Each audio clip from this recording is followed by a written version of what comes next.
Hey everybody, it's Brooke with WTI. If you have a busy toddler, you know that anything that keeps them occupied is worth it.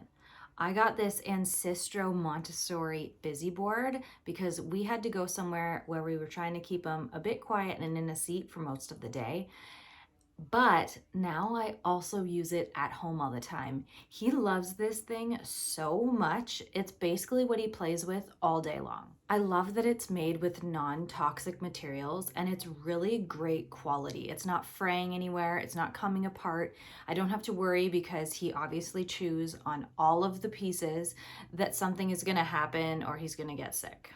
There are 24 different toddler activities. There's shoelaces, buttons, buckles, zippers, gears, jigsaw puzzles, clocks, dates, and the alphabet, which is perfect because he's just starting to learn the alphabet now, and every letter is a different animal, so he loves that so much. If you're looking for something to occupy your toddler, look no further. This is going to take up all of their time, and it's going to be their favorite new toy. But that's just my point of view.